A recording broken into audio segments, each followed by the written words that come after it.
So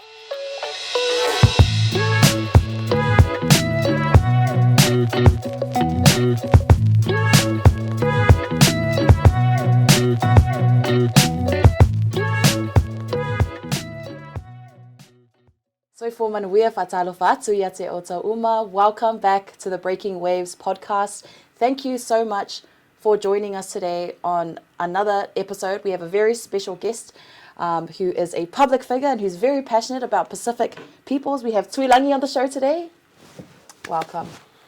Welcome to Breaking Waves. How are you? Yeah, good, thank you. I'm very excited to be on this wonderful platform and look forward to, just having a talanoa on whatever and see what we come up with. So yeah, very excited. Thank you for that. No, thank you for your time to join us today. I want to talk a lot about Pacific cultures and what it means for you to be passionate about that. But tell us about yourself. Yeah, so about myself, it's always a hard thing to talk about really, But born here in New Zealand, we did my schooling here. Now done life, well, up to my 40s as we speak, and got a family, got plenty of kids, and like you said, I'm very passionate, about our people. So, yeah.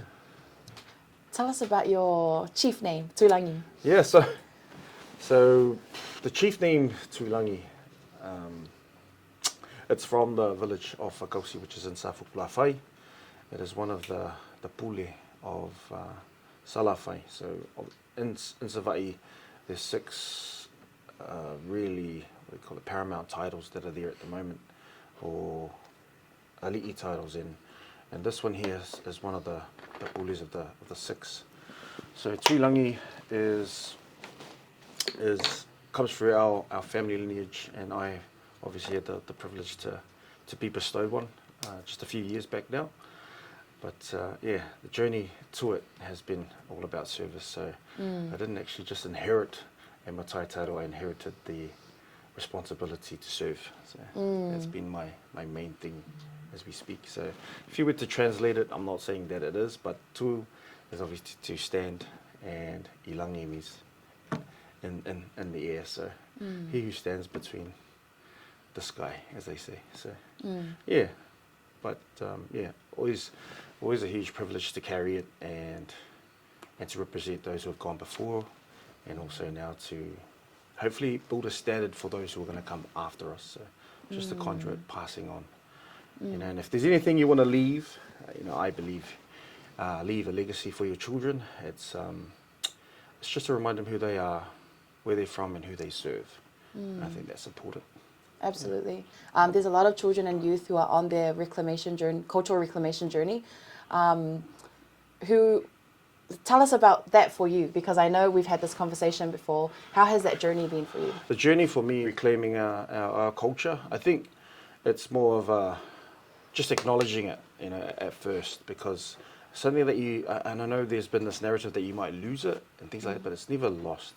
It's there. It's like a seed that needs to be ignited, and along your journey, there's going to be a time when you start to feel that, like there's that seed that's really wanting to ignite itself. And I think for me, I found that out a few years back, about 10 years ago now, in Australia, where, and I'll say this because a lot of my generation think that it's too late for them. When I say, man, I did it in my 30s. So before that, it was all about the passive hearing of our language. It was the passive initiation in all our tradition and customs.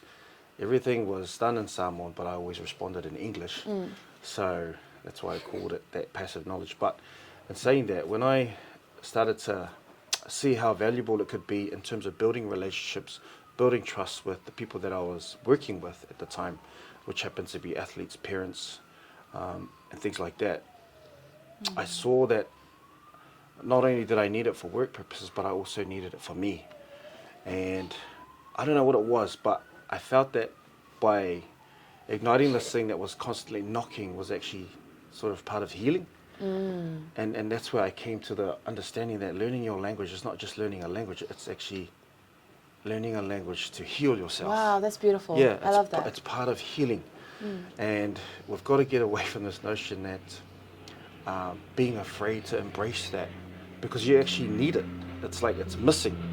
And if you've ever gone through trauma, especially in these type of societies like New Zealand or Australia, living outside of Samoa, and you've gone through all of this hardship and all of this tough times, and you don't really know why you went through it, but I can tell you that learning your language becomes the solution and part of that healing for you. So I encourage people to especially the young people, to really engage in that. And so me discovering that point where I could build stronger relationships with the people I work with, and also understanding that it could be a healing to me, then set me on this journey now. Not only was it a language journey, but it also became an identity journey. It became part of discovering who I was not necessarily meant to be, but something that could be part of me as I'm moving forward and growing, growing into this new person that I was going to be. So that's probably one of the most exciting things about this, reclaiming my culture, and that understanding that this was here, lo and behold, the answer to everything that I was going through at the time. So yeah, hopefully that helps. No, that gives me a lot of insight, because I know a lot of youth face a lot of shame, when it comes to learning the language, because whether it's getting told off by an auntie or an uncle, and they feel unsafe in a space to learn. What would because the Samoan way is very brutal, like you have to watch and learn, or like you just have to kind of be humble, place yourself in the back and figure out how things work. What would be your encouragement to youth who are kind of scared to embrace the culture because of, feeling shamed, or the attitudes people might have towards their learning journey? I think for young people that are going through something like that, where they're ashamed to really acknowledge or try to speak the language and things like that, also understand that the people who you're ashamed from, like your parents or your leaders, they're also ashamed themselves as well. So there's this constant misconception that the shame is only one way. Even our leaders are ashamed because they don't know how to teach this thing that they have. And there's been this generation that especially lived in Australia and New Zealand who have been told and have been conditioned to abandon our cultures because they were told that it wasn't valuable in countries like this. So now they've sort of lost that clarity themselves. And so when our kids are now wanting to learn it from those very same people are ashamed as well, because they're like, how am I supposed to teach this thing when half of it is I've forgotten it? And they don't want to acknowledge it either. So I think for young people, be the leaders in it. Like, don't be ashamed of it, because if you lead in that space and you come out and you become that person who ignites this initiative, then the people who want to teach, or people who need to teach it, who don't know how to teach it, will come out of their shame as well. And then we start to create this new thing here. And it's not that our languages have been lost. I think our languages are going to evolve in that whole process, because now we've got a third context, which is the diaspora, which is the societies that you live in. And that's the beautiful thing about our language. It's always it's an additional thing. It's a multiple thing. It's not a takeaway. It's not a, you have to learn this and you forget this. Yeah. It becomes part of it. So, for young people out there, please lead the way. Please jump in, ask a lot of questions, do your research, do your studies, and use it. Really, really use it. And don't be ashamed. There's nothing to be ashamed of. There's, in this day and era, everything about us, everything about being Pacific, being Samoan, it's never been about shame. I don't know where that came from, but unfortunately we've had it in that, and maybe it's an outside thing. But I encourage people that, like I said before, that there's something igniting in you, and it's going to be part of your healing process. So get it out. Yeah. Get it out. I'm so happy that you said it's a healing process, because even in my journey, learning the language and being forced to do it in publicly, which is worse, because I can make mistakes. It is a very healing process, and I didn't realize it until I started, doing it. So I'm happy that you recognize that it is healing, for the soul. Learn your language, guys, if you want to heal all of your trauma. But you are passionate about Pacific peoples, right? Tell us what that means. Being passionate about something it's not just about talking about it. It's about living it, and that's one of the necessaries that we need today. We've got to stop this idea of looking like Samoan and going to the part where we are Samoan. Being a Samoan is more important, or being Pacific is more important than looking like one. And so, I'm passionate about how we can grow as Pacific people, how we can be included, in terms of in anything that we're doing in communities, in societies. We've got a lot to bring, and it hasn't been encouraged. And I think the reason why is because people aren't very passionate about being Pacific. And so when you look at the things that we can contribute to this world, it's that we're Pacific. On top of our academics, on top of our sporting prowess, on top of everything else, the underlying factor that we ultimately bring is who we are, in terms of our Pacificness. So that's why I'm so passionate, because we need more of us. We're the youngest growing population, but we're the fastest growing population. Yeah. So ultimately there's going to be more of us. So if we can be passionate now, then imagine how much passionate our next generations are going to be when they start to multiply in numbers. Yeah. Hey, when we start to double in numbers, we can sway a lot of things, especially in politics, workplaces, sporting environments, like things like that. So I always want to tell those stories that mainstream medias don't like to tell. I like to uplift any little thing that's Pacific. I'll lift it up, I'll put it out there and expose it so that our young people can see. And when they see us in leadership, they don't think, they're not going to stop and say, oh, can we? They're going to start to say, when is it our turn? And that's the kind of thing that you want to encourage. So that's ultimately why I'm passionate about Pacific people. My dad used to tell me when I was very young, and I was getting forced to learn siva by my nana and forced to learn guitar by my dad, that your culture is the only thing that makes you different and valuable in this world. Yep. But when I grew up in school, when did I start school? I was taught a lot in the education or that system that it wasn't as valuable. Yep. So I was in this war almost, going into society and thinking, these guys don't value it. And then my dad and my family saying, no, that's what makes you different.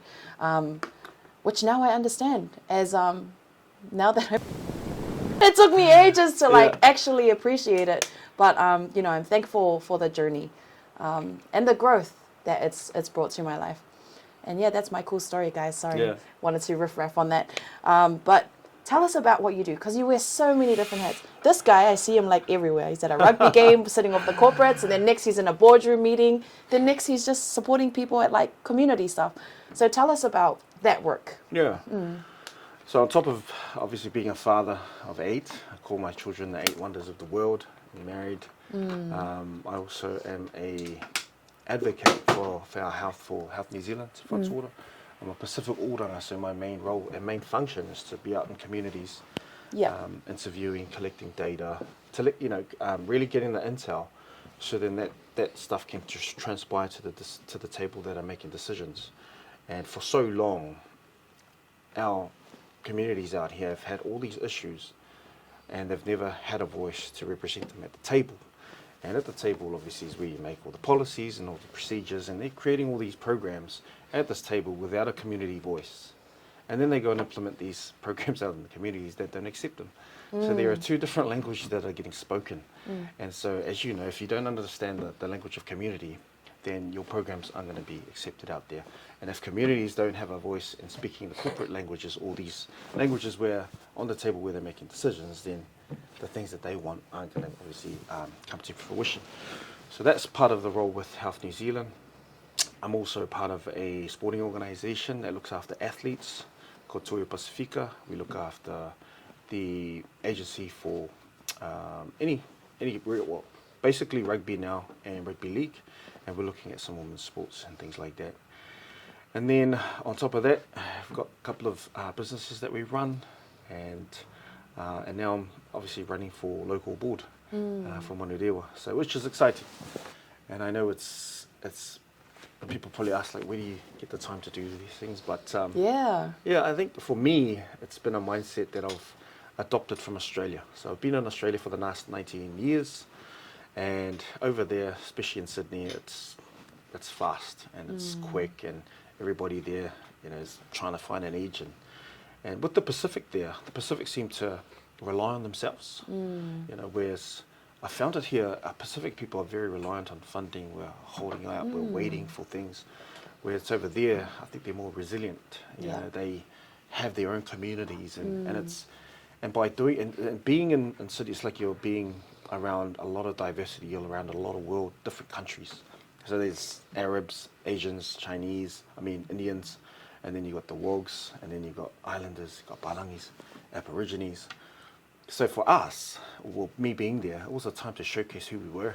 And so we come together, we'll run programs, we get the funding ourselves, and then we showcase it. And it seems to be now where, for so long you do that in private. Now you start to see it in public, with the young kids coming out now, like the Jerome Luais, the Brian To'os, who are really rising to sporting prowess now. And you've got the people in music who are now starting create a lot of noise around that space, and even in academics. So that's where that same mentality that I was developing in Australia, moving back home, it felt like it was a lot more relaxed. Everybody was just sort of coasting it and just sort of waiting around. And I thought, man, what a great opportunity to start doing things, because I'm still running at that same pace. Yeah. And also too, I realized that I wanted to protect that. I wanted to protect that kind of mindset, and no matter where you were, if you had that mindset, you would actually, you'll do something, and you'll do well. And so bringing that over here, I coasted it for about 3 months, and then I got sick of it. I was like, I can't do this. So then I started going out and getting in amongst our communities, and getting in amongst our churches, and getting in amongst our sports facilities, and then started looking at where I could contribute, where I could bring some value to whatever I was doing. And then all of a sudden all these things came up, and I was looking, well, do I have the time to do it? Man, it's funny, when you focus on things, you've got the time. Yeah. You've got the time. You'll always make time. Yeah, you've got that time, and I think it's been really that driving force for me, is to protect the mindset that I have, and to keep executing. We can all talk about our plans, and I love planning, but if there's no action that comes with it, then good luck.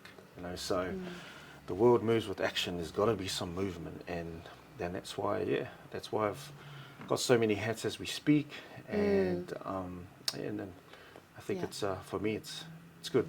It's healthy as well. So that's why. Oh, that's awesome.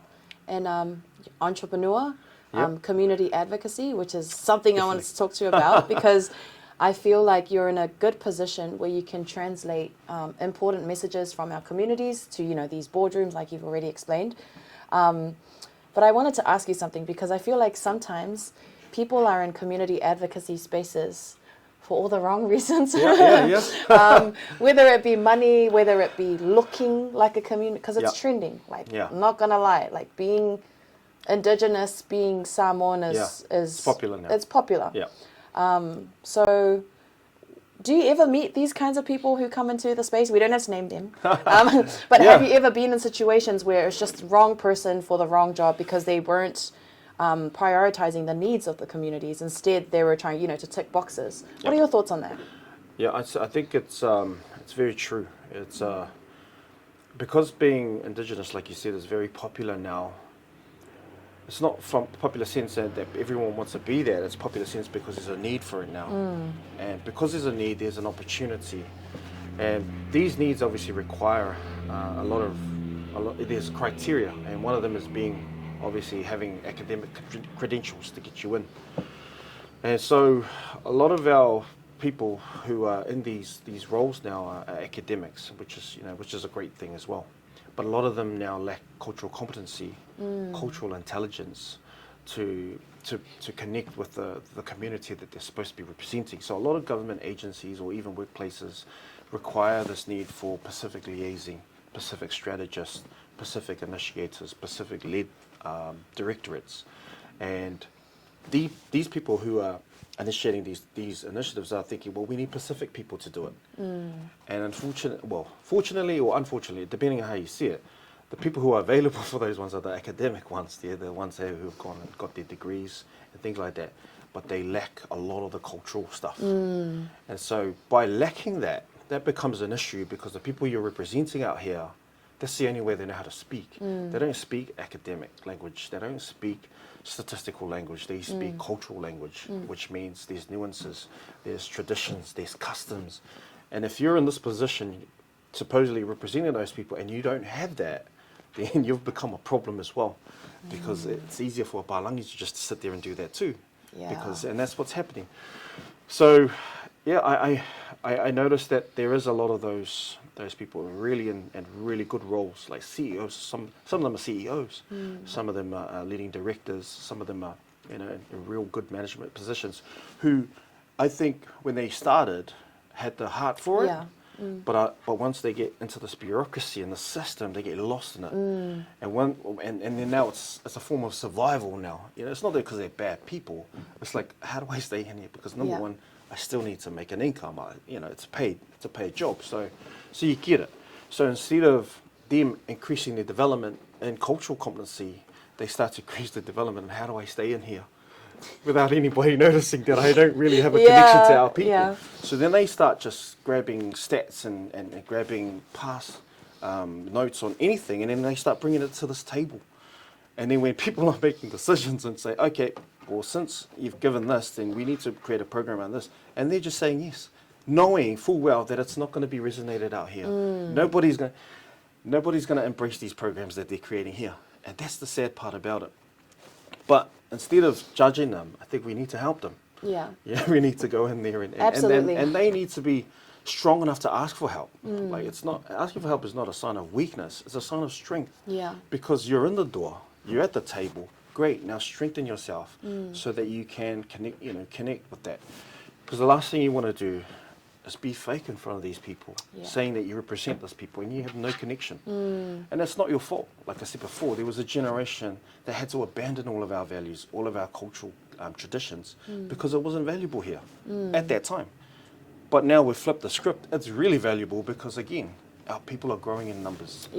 And so if the numbers that we're looking at now, which are not so good, especially in social development, especially in health, it's not very good at the moment, but it's slowly increasing. Why? Because the people who are at the table understand the cultural literacy that's needed, the cultural engagements that are needed, the cultural initiatives that need to be implemented, and from that, they're gaining their strength to now speak at these tables. And so that's my only, my only encouragement. I was, really annoyed at it at first, but then I think, well, what can I do? Like, I can only help these people now. So that's part of what I do as community advocacy. And when I look at things and I see people like that who are in those positions, I encourage them. I say, hey man, if you need a hand, here I am. Because one, you representing us there, and I want you to be a strong representative. I want you to be that representative, because it's important. Everybody's looking up, everybody's looking in. And if you're meant to be that person and that's your calling, then great. We're going to do everything to support you. But if you've got other agendas and other intentions, then you're going to easily fall on your own sword anyways. There may be a lot of youth watching our podcast right now who want to get into community advocacy work. What is you've already given encouragement, but what's kind of like your word to them on how to prepare their heart and their soul and their mind for this kind of work? Well, for all the youth out there, in preparation to becoming a community advocate, you've got to be brave. You've got to be brave. You've got to be courageous, because in the community, it's warfare sometimes. It's people's. You're talking about the rawness of people. There's no judiciary in that now. It's just everybody's in it. You're going to get the good and the bad.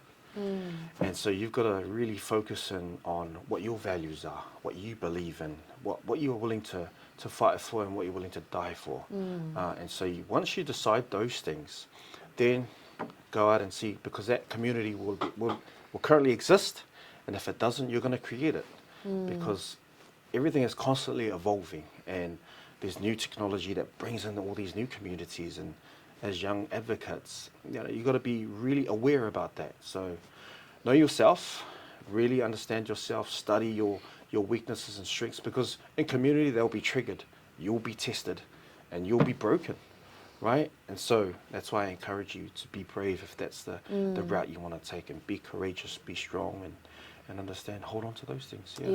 But get in there. Don't be afraid. You're only going to get stronger when you do it. So I love that.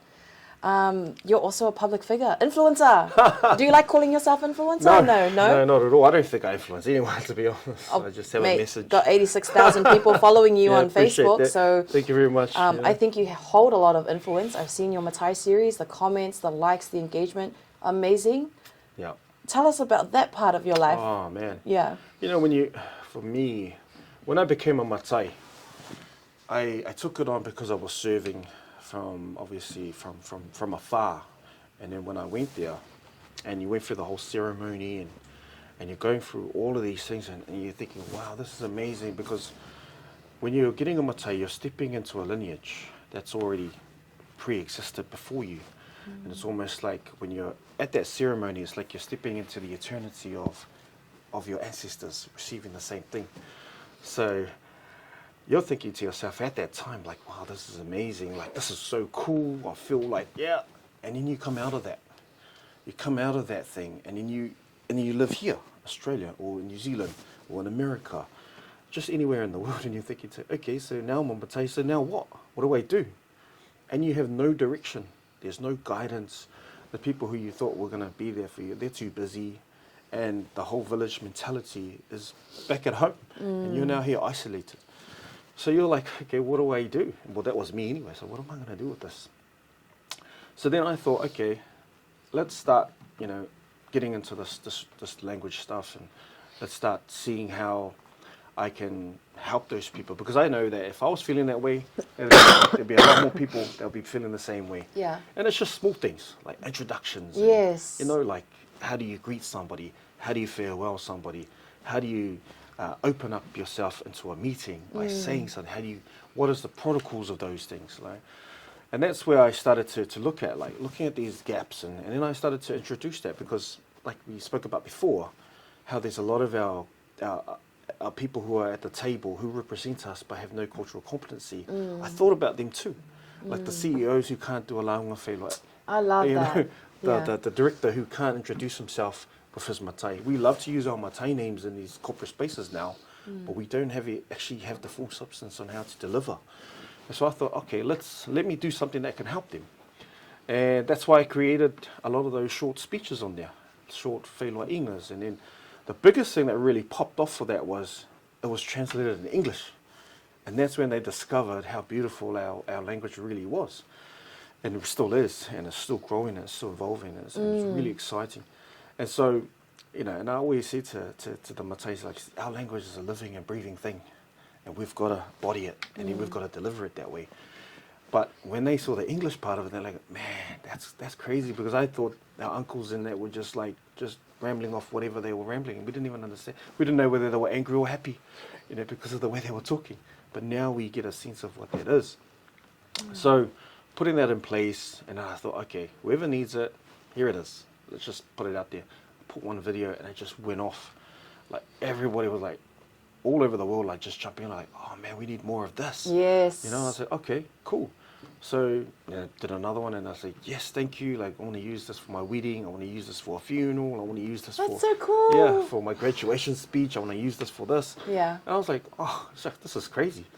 So I did a couple of videos, and then everything just went. And then I said, you know what? I'm going to focus this. I'm going to do a channel, which was my Thai series channel. And the channel when it first started, it had 700 people in it.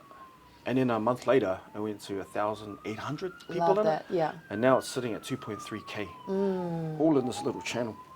And the great thing about the channel is it's one way. Yeah. So whatever I post, that's it. They can't message, they can't write anything, but they can obviously do an impression on it. And that was cool, because I was like, okay, cool. Then I have to have discussions and things like that. But then I found that they wanted discussions, so then they started messaging me through Messenger. So I had all these messages that I had to go through. I was like, oh man, this is going to be, this is going to take a lot of time. Yeah. So what I realized is that there's a huge need for it right now. And there's a massive digital village that we've got now. And it just needs to be filled in with Samoan wisdom. Amen. Amen. And that's what it is. And that's what I'm doing, is just putting in that wisdom for them, and giving them contexts and where they could use it. So if I'm CEO, this is a speech I would use to introduce something, or to launch a product, or to open up a meeting. If I'm at a whono, this is what you would use to intervene a conversation. Like, you don't just jump in and say something. Yeah, You know, absolutely. yeah, you've got the makaise, you've got the political structure there, and you know how to acknowledge that. And so it's just giving, our makaise out here the right tools, and obviously the tools to use when, because you can say whatever, but if you don't know how to use it when, it can actually, it's like a double-edged sword. It might do you harm more than what you thought.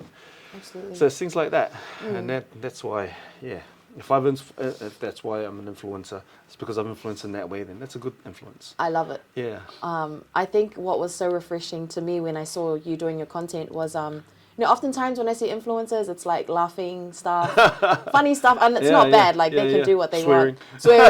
Swearing Samoan words, because they can't speak any Samoan. No, just kidding. So it's those things, like, it was very refreshing for me to see something that's about teaching. Yeah. And, it was such a straightforward, you weren't trying to make it look cool. No. You're just like, nope, this is how you do it. Camera's right there. Yeah. And it's confronting, and people can learn from it. I think that's an amazing influence to have. I think that's what influencing is being real. Yeah. It's being raw. It's not coded in any way. It's like, if you were to see me, that's how you would see me in real life. Yes. If you came to me, that's who I am. Like, it's not for any, it's not a performance. I'm not trying to perform, and I'm trying to give you exactly what you need, and hopefully you need that, because there's other people that do it too, and they're great orators and things like that. Yeah. And I thought that, part of what I want to deliver online is going to be that, just some real stuff, short and simple. I'm not trying to change the world in any way, but I'm going to try and change that person's world. Yeah. In terms of, because he's now matai, and I want him to be proud of it. I don't want him to be, like we had before, like, be ashamed of it, or feel like they're not worthy of it. This imposter syndrome that you might have. I wanted to help them fulfill that, because it could be, and it might be even their calling, and maybe that's my role, was to obviously guide them and give them that information that they needed. So I really wanted to make it informative. I really wanted to make it simple so anybody can get it, because matais are now, from 20 all the way up to 65 in terms of, so I knew that there were a lot of young people looking in, and I wanted to make sure that they were able to engage in that as well. Yeah. And so, making it bilingual, making it both English and in Samoan was key, but also to giving them context on where they would use it, and why they would use it. And proverbs, alanga upus are so important, because you could be using alanga upu for the wrong context. So all the alanga upus I used was mainly to set the scene of what they're about to talk about, and that's what it is. That's beautiful. If you haven't already, please feel free to check out his page on Facebook. We'll put a link on this YouTube description so that you can have access to how to do introductions, and also learning about matai titles, right? Yeah. Different matai titles. Different matai titles. And one other thing I wanted to ask you is, because, I feel like a lot of people feel like they're not enough when it comes to being Samoan. Yep. And to me, it makes me sad, because they think I have to give $1,000 to this. I mean, like the influencers we're seeing now, right? Yeah. Going back to Samoa, giving back. Yeah. So there's this kind of like perception of what it looks like to be an influencer, and what it looks like to give back to people. For me personally, I feel like giving back is just looking after your family, learning your language and culture, and helping out with whalawilaves. 3 simple things. Like, you don't have to be like this top tier, king sitting on the top of a pedestal or something. But what about you? What does it mean to be Samoan? Yeah, it's being Samoan is always understanding that it's something that it's a responsibility to be Samoan, and I know you covered the 3 things with whalawilaves and family and also church. Like we've got that component as well. Yeah. And it all makes up, being a Samoan. But the essence of I believe, being Samoan is believing that you're a Samoan, first and foremost. Because once you believe you're a Samoan, then you start living the way a Samoan is, which then encompasses all those things that you've pulled up. And knowing the true essence of a Samoan, like when you go back to Samoa, and I always encourage people, especially who work in these corporate scenes, who represent our people, go back to our people. Yeah. Go back to the villages and really sit there and really embrace and really learn about that part that was missing for you. Because when you grow up in these countries, you don't get to see that. You don't get to experience that. But you get to rep the Samoan. And, you know, and I'm not saying that it doesn't make you more of a Samoan or less of a Samoan. What I'm trying to say is once you know the authenticity of a Samoan, then you can add what you have out here. But you can't add what you have out here when you don't have the original understanding of what it is. So we get to that point where I'm always encouraging, you know, CEOs, directors, go back to the villages, live there for a bit, or, you know, just be around there to learn what their kaukua means, because there's a lot of different services that you can do. But one thing you notice when you go back to Samoa is that there's a lack of. They're always operating from a lack of, like, we don't have enough. And that's what part of being Samoan is.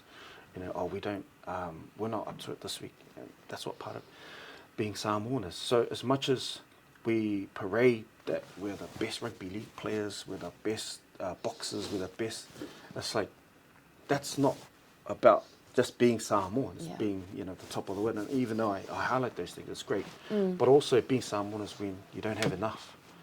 Also when you come short on your bills this week, that's being Samoan too, you know, like, it's like, yeah, I don't have enough to give, you know. So we've got to understand that we can't just be highlighting the best parts about being Samoan and embracing that, and then forget that there's the other part where, you know, there's a lot of Samoans that need things too, and that's why we send things back to the village. But what I'm saying is when you go back there, you start to understand the value of humility. You start to understand the value of respect, because I know we talk about it, I know you know, but when you live back home, that's the thing that you're actually brought up in, and you're surrounded in. There's nothing else.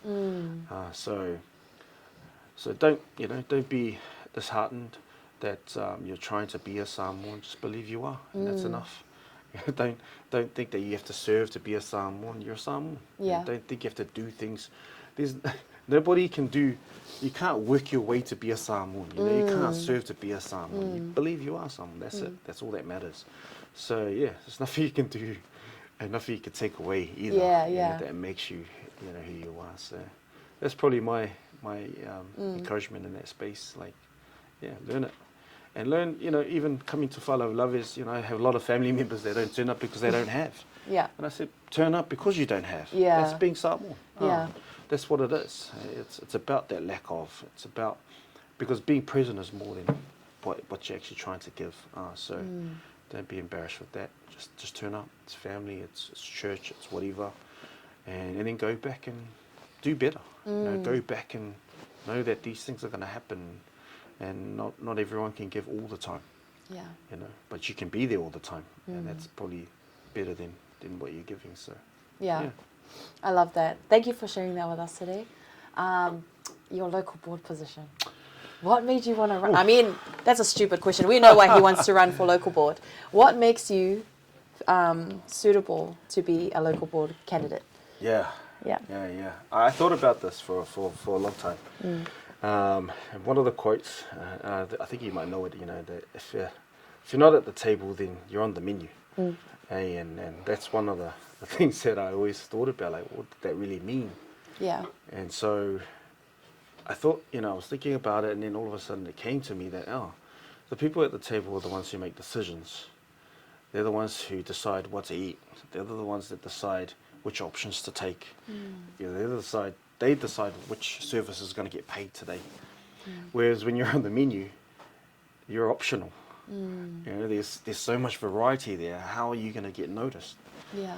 And so that's how I felt about who we were in the community. Like, we were an option. We were people that weren't even seen. You know, how could we make a difference? So I thought to myself that, I'm going to represent those people. I'm going to represent those people who need to be seen, who need to be heard, that don't become just an option because of some people's appetites at the table. It's there because they need to be there. So I thought, what an opportunity that would be.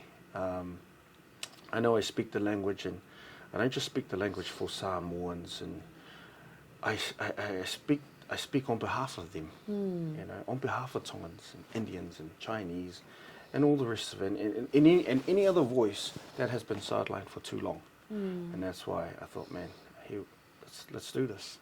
You know, let's really make a run for it, and I'm there to represent those people. Yeah. You know. That's amazing, guys. Voting is coming up. When is voting happening? Voting is in October. October. So at the moment we're campaigning, you know, and that's where, it's pretty exciting stuff. Yeah. What a time to be. Like, I jumped on. Look, I didn't want to be the first one in my family to do this. I wanted to make sure that I wasn't going to be the last one. You know, that it was going to continue. That our young people look up and they see our faces there, and they see that people over there that are representing those levels look like them. And it will encourage them to be that, and they can be next. You know, so, yeah, I think that's why I was contemplating, because it is a massive responsibility. And once it came to me, I thought, okay, let's go. Yeah. Let's do this thing. Yeah. I love that. Well, all the best. Thank you. I hope you win. I hope you get things out of the park and things rolling. That's very exciting. I'm excited for you. And hopefully there's a good candidate in there as well. You mentioned, I liked our conversation about healing, and I just wanted to finish this off. Are you a very spiritual person or faith-led person? Yes. Yeah. I'm a very faith-led person, and with it, and it combines with spirit. And I'm a Christian. Yeah. I'm a follower of Christ, and I love Jesus, and that's been one of the compasses of my entire being. So it's it's all part of that, and that's where I believe that's where the concept of healing came in for me. Yeah, because you can't, sometimes you go through life and you don't know what you're going through, and you don't know why you're feeling that way until someone names it. And once you name an enemy, then you know what you're up against, and then you know how to attack it, how to beat it, how to challenge it, things like that. So once I knew that something was missing and it was my language, I knew that now is my challenge. And now I know what was hurting me. I didn't even figure it until now. So that was part of it. So everything you're doing now in regards to community advocacy, the entrepreneurship, how do you see that as all part of your spiritual journey? For me, there's a concept in the Bible that says spirit led, right? That the spirit leads you, and it will lead you to a place where you're supposed to be. Now, I don't want to come off like I'm a pastor or anything, because I'm not, but maybe in the near future. Maybe after all this. But where the spirit leads you, you can only, so the spirit can only identify you when you're doing things that are according to where it's trying to lead you.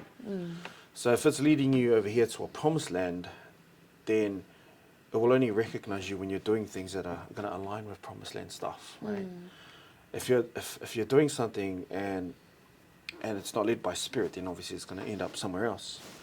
So how the spirit affects me and what it does is that everything that I'm doing, if I have energy to do it, and if I'm excited to do it, and I'm loving it, then I believe that that's what the spirit is telling me to do.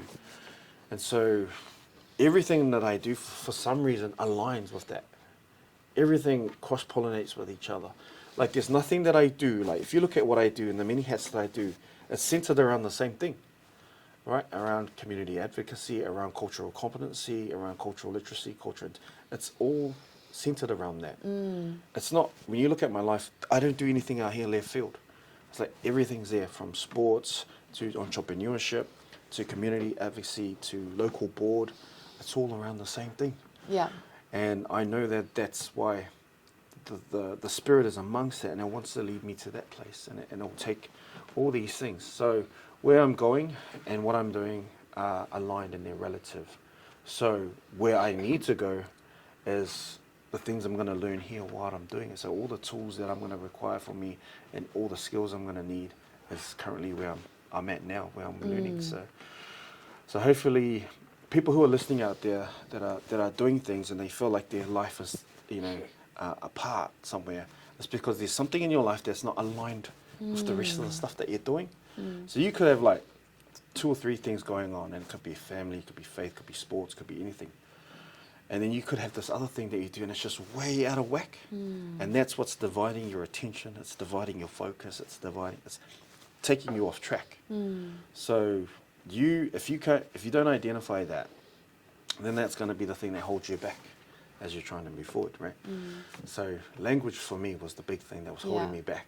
It was like I was doing all of this and I was missing something. So when I figured out that it was language, that became part of what the Spirit brought to me, and then now it's opened up a lot of opportunities. I didn't realize that when I was on my journey 10 years ago, that a simple thing of learning your language, becoming competent in your culture, was going to open up opportunities 10 years later. I didn't see that. I was only looking at it for then, at that point, because I needed it. But now, where you go, like sometimes I'm opening up for ministers now as a leading orator in a Pacific meeting. Love that. And I never knew I could do that. I could be sharing, I could be going to a community launch on behalf of our directorate, and I'm the one leading the speeches. I'm the one thanking everybody that's there. But we've got heaps of Samoans in there, but they didn't know how to do it. Yet I became that. So having this thing that obviously wasn't valued before and everybody was ashamed to do it, now has become the catalyst of elevating me in certain spaces that I could be equal with you in academics, but what would be the difference is I know cultural competency because of my Pacificness, right? So we could both have the same degrees, but what's going to be the difference is I'm able to connect with Pacific people and you're not, and that's why I'm just so grateful that I'm in that position now. So I encourage every person that's out there in these leading roles and director roles to get on board and learn it, because it's going to be the difference. It ultimately is. And like I said before, we're a growing population here. We're going to double. So they're going to need more of the type of people that we are today. So, yeah, exciting. Step into it, man. Don't step away. I love that. I think what I admire about you the most is how you say you create solutions for problems instead of like trying to drag people down. Like the Matai series, you created a solution for the CEOs and all these high-sitting corporate or government people. So I think and it's rooted in love. Like, easily you could have been divisive, right? I want people to do well. I'm proud that that they've got the skills and they took 6 years out of their lives to learn something like that, and they achieved it. That's an achievement in itself. So who am I to criticize that? I want to add to what they've got. And if I can be that person for them, then great, because there's other people that can. And, I always found that when people criticize something, it was from their own insecurities. It's something that they're lacking. So I always said, no, I'm gonna help this. But I'll pull you up if you're wrong. I'll pull you up if your agendas are wrong and your intentions are, very bad. But other than that, if it's coming, like you said before, like coming from a place of love, so that's part of our values as being our Pacific. culture, And that's something that we need to introduce in corporations, corporate societies, because it's like a dog-eat-dog world in there. Everyone's fighting each other. We come in there with a sense of humility, and we know our stuff, and we're sort of, we want to say something, we don't want to say something. But now they're creating communities where our voices need to be heard now. And so encourage all of our leaders to advocate for that stuff. Definitely. Don't criticize. Man. Don't criticize. I mean, it's easier to be a critic. It's always easy to be a critic, to sit on the side. Be a critical thinker. And be a doer. And don't critically judge, because it's always going to come back to you. That's true. But thank you so much for Tuilagi for coming onto our show and sharing your wisdom and your knowledge and your experience with us. We'll be praying for you. Thank you. For the local board election. I think you're a great person to have on that. Hopefully. Do you have any last words? No. No. Appreciate the time. Thank you so much. I'm always privileged and I'm always humbled to jump on platforms like this and to help share. Look, if there was something in there that people and viewers can take away, then amazing. If there was something that wasn't, then just scroll. But other than that, if you ever need any help or if there's anything that you want to ask, very approachable, as long as if it's in the right context, more than willing to help. So look forward to what's come out of this, and I know this won't be the last time, but definitely excited. So thank you. Thank you. Breaking Waves.